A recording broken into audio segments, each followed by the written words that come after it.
Hello. Today we are going to go over things that you can do to sell your home for top dollar fast. I know there's going to be a lot of people that just click on this video only to comment houses sell themselves and things like that. And this should really get you excited knowing that there are sellers out there that actually believe this, because those sellers are your competition for the buyer's attention.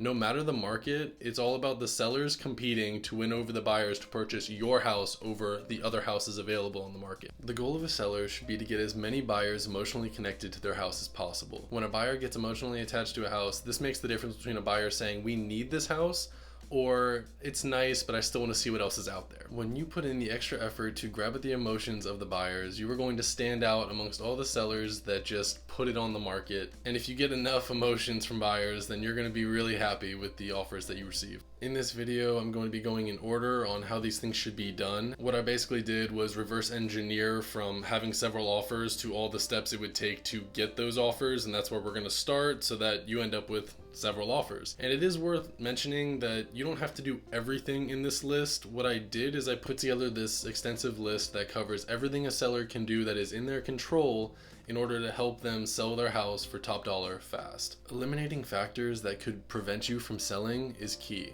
When a buyer is looking at a house, they're obviously looking for as many things that they love about it, but they're spending just as much time nitpicking and finding concerns about the house.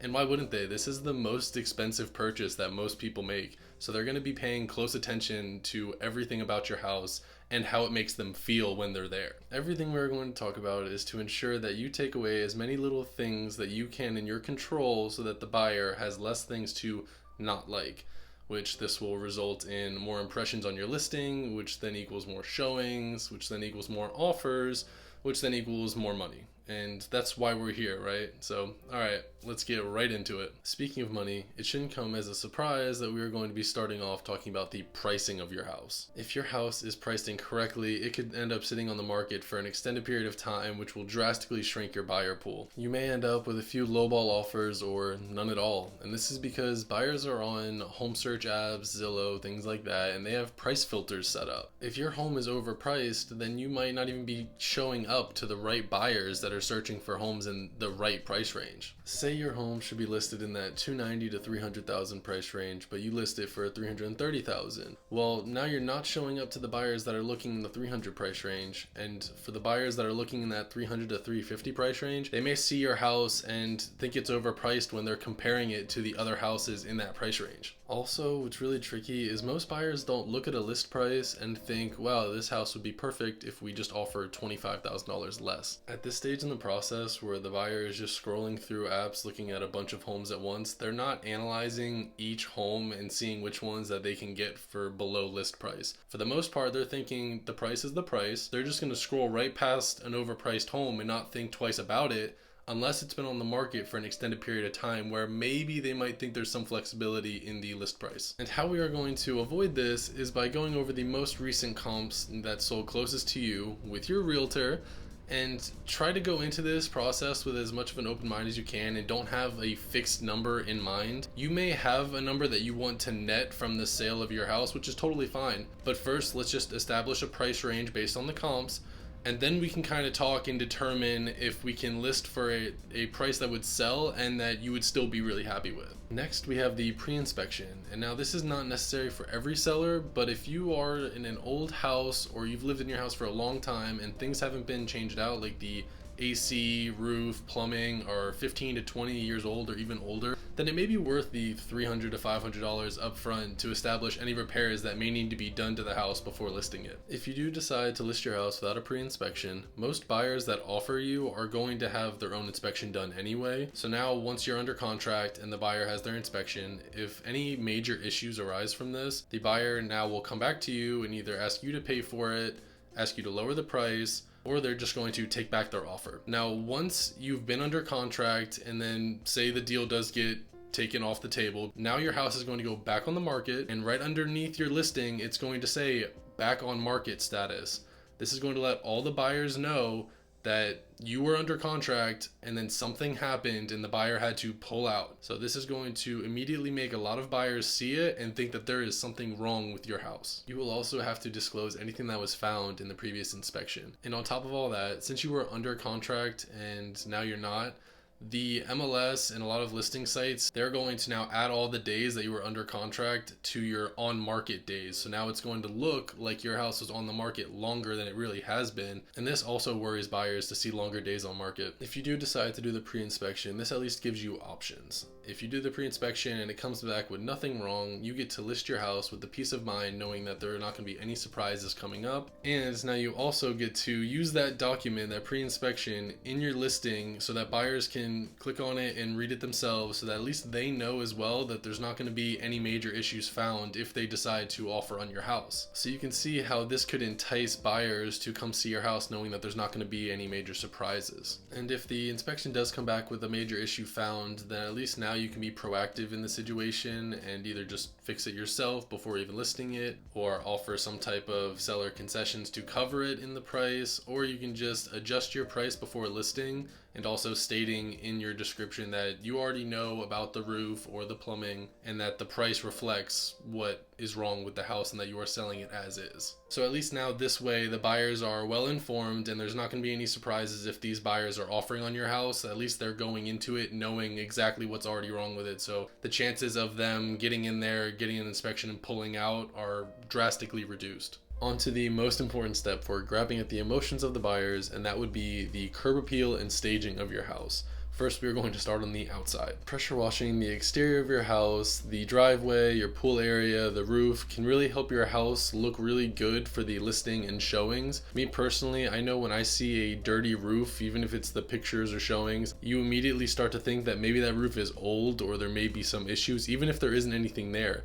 Because at this point we're just kind of gauging it off of what our eyes see. And as far as your pool area, this should be the area of your house that puts the buyer over the top in wanting your house. This should be a main feature of your house and not just be dirty and kind of feel like, oh, and here's the pool. You know, it should really excite the buyer and make them really want this house. And as far as the exterior driveway of your house, this isn't really going to wow the buyers, but it is more about the first impression. And if it's done, that's great. You know, it's not something they're going to think about, but if it's not done, it could be off-putting, could affect how they're emotionally going to look at the house just driving up to it or in the photos. And it could even also get in the back of their mind like, oh, that's something we're going to have to pay for or do once we move in. And now moving on into the house, we're going to focus on the decluttering of the house, which would basically be starting with removing any abundance of personal pieces or pictures. A lot of our houses have them, the picture wall, hallway, staircase, room, whatever it may be, where there's just a shrine to your family members, which I understand. These personal items can make your house feel homey, and as it should.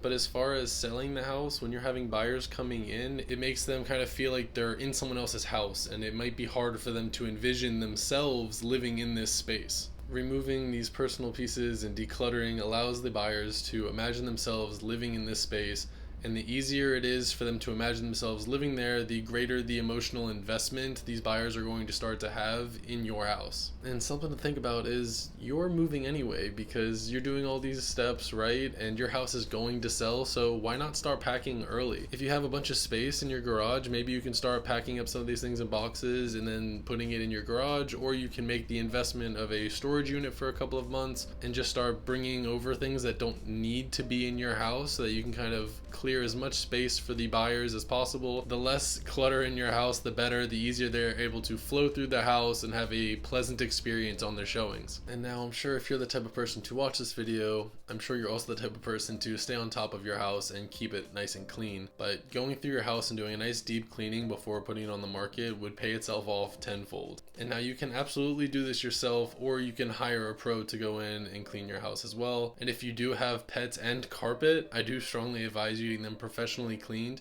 This way there's no marks or smells left in the carpets for the showings. Nothing ruins a showing more than a smell that the seller has went nose blind to. There's a reason that Febreze made a whole ad campaign around people being nose blind to smells in their own house, and that's because it's a real thing, and we really don't want this costing you money. So now that the house is clean, do try your best to keep it that way throughout the process. Hopefully it's not too long of a process, but this could mean keeping your pets in less rooms so that they're not on the carpet that you just got cleaned.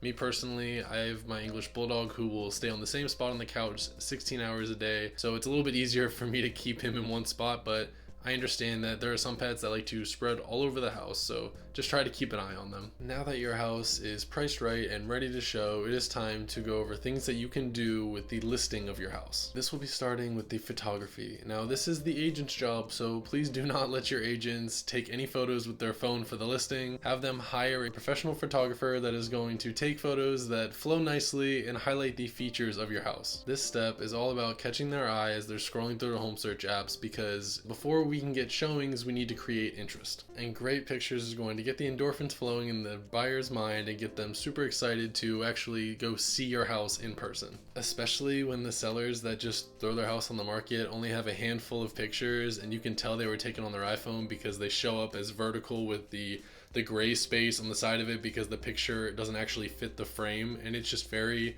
distasteful and unflattering to the house. And that's why good photos is a good initial way to already put yourself above the competition. Next, this is the age of video, and you really don't want to neglect this when listing your house. Make sure to find an agent that will do a video of the property, whether it's a video walkthrough of the property or a full-on property tour with them in the video, adding some personality and storytelling to your house. And while having a video is growing in popularity, it's still not used for most listings, and this makes it engaging and disruptive enough for that buyer that's scrolling through the app to want to stop and watch that video, because it's basically like the buyer getting a showing from the comfort of their own bed. The buyer gets to kind of see the house come alive in the video as opposed to only seeing it in photos like the other houses, and this can really allow the emotional attachment to heighten for the buyer before they've even stepped foot in your house. I mean, how many times do we watch HGTV, and when you see a house shown the way that they do it, where it's just constant transitions flowing through the house with the music in the background and the good lighting, they're just able to kind of add that Hollywood effect to the house and make you think like, wow, I would love to have that house. You know, it just works. And probably the best thing about getting a video done is that the agent's most likely going to put it on their YouTube channel so that the house can be seen 24/7. And YouTube is owned by Google and is one of the largest search engines that we have. So when people are searching for homes in that specific area on Google, not only are they going to get recommendations of videos from YouTube, and the next time that they open YouTube, that your house will probably be in their recommendations because Google knows that they are searching for homes in that area. Now that your property is wowing buyers on the screens, they're going to be scrambling to schedule showings. It is smart to have flexibility in these showings so that if buyers have certain obligations, they can only see your house during certain times, that they'd still be able to see your house. We have worked this hard to generate interest and have the house ready to be sold. We don't want to be missing out on potential buyers over something like scheduling. A standard practice in the market is for the buyers to give 24-hour notice to the sellers for their showings so that you have enough time to make sure the house is ready for the showing and to make arrangements so that you are not there during the showing. And also a quick tip, if you are planning on starting your listing with an open house, to state that all showings will be started after the open house. This is a good way to get all the initially interested buyers all at once and potentially get the offer that you wanted without having to go through all the individual showings. Next, I would like to touch on incentives that you can offer buyers. An interesting way to entice buyers that not many sellers are going to do is by offering the buyers incentives. This is a unique way to have your house stand out amongst houses that have been on par with yours to this point. This could be in the form of concessions to help the buyer with their closing costs, or to help the buyer buy down their interest rate. And in this current market with the interest rates rising, this could be a really great incentive that gets the buyer to offer on your house for the price that you want and then give them the rate that they want. Like, for example, say it's for all buyers that offer at asking or above will receive a $10,000 seller concession towards their closing costs, or to help buy down their interest rate. You know, something like that. Now that the buyer has to bring less money to the closing table and has more money in their pocket, you can see why this would help win over a buyer that is deciding on which house to offer on. And now the last part of the listing, on which I believe most sellers undervalue, but that you should strongly consider, is the agent's commission. And now I know you may be thinking, oh, here's a realtor just trying to get more money. And I totally understand why you'd be skeptical, so just let me explain. The fact of the matter is, there are a lot of agents in each city, and there's always going to be some agents that are just going to discount their commission just so that they can get a listing. And now from a seller's perspective, I get it. Why wouldn't you want to try to get a discount for service? We are all people and we just want to find and get a good deal.